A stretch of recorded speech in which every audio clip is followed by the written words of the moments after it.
Italian Wine Podcast. Chin Chin with Italian wine people.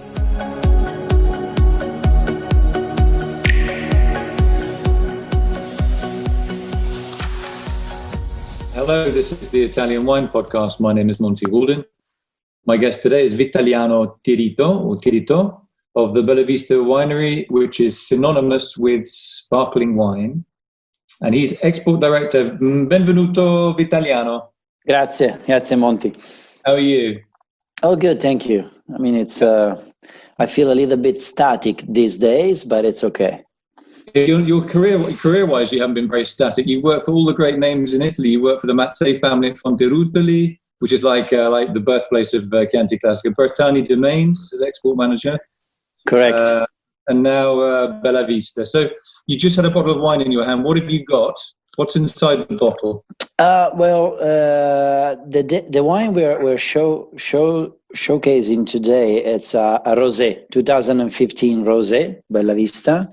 So it's a wine made mostly with Chardonnay, a little bit more than Pinot Noir. Let's say 60 Chardonnay, 40% Pinot Noir. Okay, and is it a Rosato, a Rosé, or is it a white wine, a white sparkler? It's a Rosé sparkling. Yeah. Okay. Sparkling. When you're out selling this and people ask you, like you're going to restaurants or even nightclubs, I guess, and someone asks about a good food and wine match, what would you suggest?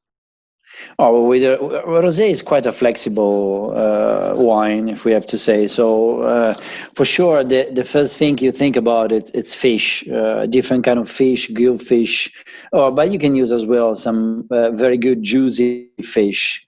So orata alla provenzale, for example, is a very good dish to match with. Or salmon, for sure, definitely is a must. So how is, in terms of the market for sparkling wine in Italy, how is that developing, and how is it the difference between the Italian market, domestic market, and foreign markets, export markets? Well, we're talking about Franciacorta. That is definitely a niche market compared to all the rest of the Franciacorta, of the sparkling big names. So it's very much focused on domestic sales. So the 85% of the production of Franciacorta stays in the domestic market within the Italian borders. The rest, the 15%, it's spread all around the world. We export in 75 countries. At the same time, some of those 75 are very, very small markets. So Japan, if you take out Japan, Switzerland, Germany, Belgium, UK, Russia, and the United States, the rest is really breadcrumbs. Okay, it's really small. But still is important to be present, for sure. Okay, and in terms of demographics, who is drinking Franciacorta sparkling wine abroad? Is it nightclubbers? Is it business people, families? For sure, we have to think that most of the time a bottle of Franciacorta Bellavista can cost, if not the same, for sure, a little bit above a champagne. I'm not talking big names, but if you take, for example, Roederer or Boulanger, we are usually 20-30%, a little bit below those names. But of many maisons of Champagne, we can position ourselves a little bit above. So this means it's not very young oriented as a drink. You need to have a good purchasing power to drink Franciacorta. So I would say, if we talk about demographic, is 35, 40 years old above. Okay, but how do you add value to the product? Obviously, you're targeting, people who've got a solid career. As you said, they can afford to spend. Well, the people that can handle to drink Franciacorta are at the same time the client of specific places in town. So the very important thing for us to do is a proper segmentation in terms of restaurant. So once we can, highlight where are the fancy places, the high-end restaurant, then we need to have the right guys to go there, and that's it. So it's more about having the right importer and being together in the right portfolios when it comes to offering different kind of wines. So it's very important that Bellavista in the portfolio is together with Montevertine, or together with Fonterutoli, or together with Donna Fugata, just to create the right synergy among the importer portfolio or the distributor portfolio. Yeah, so it's very strategic, isn't it? How you operate? Yeah, I mean, it's really a matter of positioning.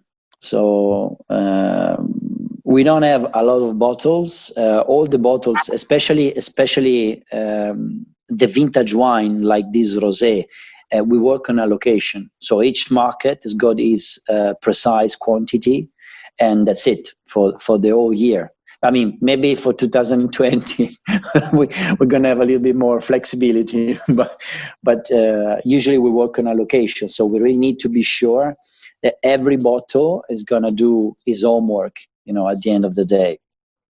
It's interesting you talk about that. When we talk about sort of iconic brands, if you like, obviously a lot of people just think immediately of, for example, Brunello di Montalcino, and which is a leader, obviously, for Italy. But Franciacorta is right up there with Brunello. And also, do you do comparative tastings with? Is one of your things to do comparative tastings with Franciacorta against the Champagne, or would you just want to focus on Franciacorta? Well, it depends. It depends on the audience. To be honest, sometimes it's interesting to do comparison with Champagne, because for sure, if we think about Champagne, there is this high acidity, this fantastic minerality, but then as well, we enjoy very nice maturation. So the phenolic maturation is there. For us, it's all about primary perfumes and a little bit on the secondary side. Champagne, it's a lot of tertiary as well. So it's really different. So it's important to show the difference in between Franciacorta and Champagne. That's one direction. The other thing that we do to play a little bit more on the Italian ground and to show the possibility of the Italian sparkling wine, we compare our Franciacorta, with Altalanga, Trento Doc, Oltre Popavese. So we do this quite often, and we think it's very interesting, especially for the people abroad, to get all the different nuances of the Italian metodo classico in a way. So yeah. So they almost become your ambassadors, I guess, don't they? When they see these differences. Yeah, and, you create a following. Yeah, I mean, what we are experiencing around the world, it's very difficult to get share of mind. It's very difficult to really stuck into the possibility of each client to even consider to buy a bottle of Franciacorta instead of Champagne. But once we do that, once we manage to do that, and once the people try Franciacorta, until now, I didn't meet anyone that said, I don't like it. The drink is not pleasant. I'm not enjoying drinking a Franciacorta. It's not possible, because it's really a pleasant drink. It's straightforward. It's really an Italian style drinking. So it's until you reach the client, it's a very difficult road. Once the client tastes the wine, we are okay. I mean, we are fine, because we know there's going to be a second purchase after. Yeah. Final question: with climate change, temperatures getting a little bit warmer, how will that affect the Franciacorta wine style? Will it make it even more juicy? You're talking about this fruitiness and juiciness. Well, that could be for sure the effect. Yeah, that's true. We have to think about how to train the vineyards properly. So it's very important to work a lot in the vineyards. Maybe we will have to to anticipate a little bit the harvest, as is happening at the end of the day in the last 5-6 years. But it might be that we need to. That we are going on the more juicy side. Yeah. Mm-hmm. Yeah. So you're saying more ripeness, let's say. So so you're saying with picking a little bit earlier, maybe to maintain that wonderful acidity. Yes. And a little bit more leaf cover so that the grapes don't ripen or over. Correct. Yeah. Okay. I just want to say thanks very much, Vitaliano. Thanks very much for telling us a little bit about Franciacorta. No problem. A pleasure. For all your travels, and wish you a long and happy career at Bellavista, and every success to you and to your company, and fingers crossed for the future. Thank you very much. All the best to you as well. Thank you very much. Ciao. Ciao. Ciao. Buona giornata. Ciao, buona serata. Speriamo che possiamo incontrarci. Certo, volentieri. Molto volentieri. I think we've ever met. You have got a great. I love your CV though. It's like Ronaldo. All these great countries. Like he's played for. He started off at Real Madrid. Then he transferred to Liverpool. Then he played for Borussia Dortmund or something. And now he's at Juve or Inter. Yeah. Well, Ronaldo is not really my age. Another guy, but I have a soccer player that I like a lot. That it's exactly my age. That it's Zlatan Ibrahimovic. Oh yeah, tough guy, yeah. I've been doing what he did as well. So jumping from, among good companies. Yeah. He's had a successful career, and he's coming to the end of his. But you seem like you're still very much in the middle of yours, and sure. Very productive time for you. We wish you every success. Thanks a lot. Thanks indeed. Thanks for coming in. Ciao. Ciao.